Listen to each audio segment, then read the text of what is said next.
Lux Populi, c'est d'une certaine manière une façon de poursuivre cette aventure dans une nouvelle forme de spectacle inédite qui met en rapport les espaces, les monuments, le patrimoine et des personnages.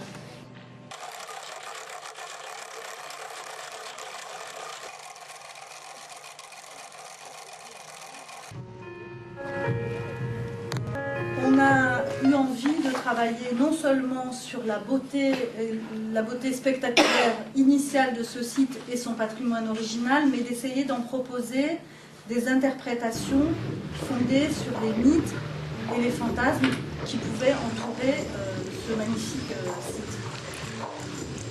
Le pont était un lieu de rencontre amoureuse et nous avons choisi, sachant que beaucoup d'entre nous venaient de cette région, de nous remémorer nos propres histoires amoureuses et de les projeter en lumière dans ce site.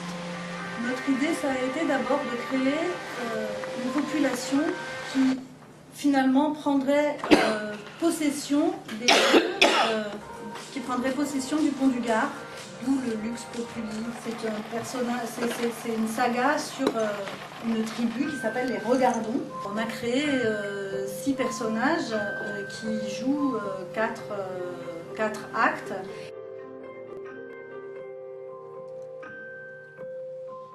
On a décidé d'explorer plusieurs figures de l'amour qui sont des figures d'un amour passionnel et conflictuel.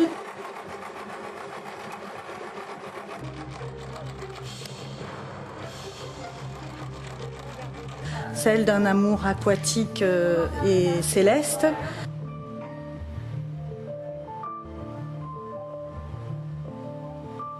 Et puis celle d'un amour pluriel et festif.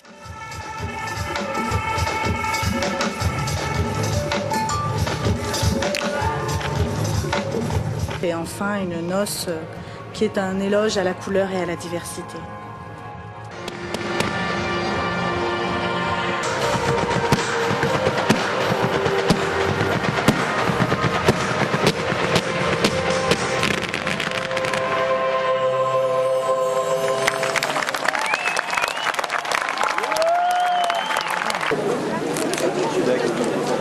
Très bon, je me suis régalé. Meilleur que l'année dernière et je reviendrai l'année prochaine volontiers.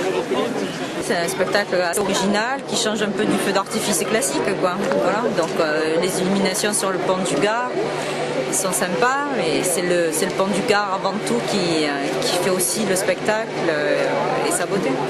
Le mélange du cruel et puis comment on peut dire ça, c'était tellement inexplicable, on a du mal à comprendre la façon dont ça a été fait, mais c'était magique. Et qu'est-ce que tu as trouvé le plus joli? C'est celle-là. Le pont quand il se mettait en multicouleur.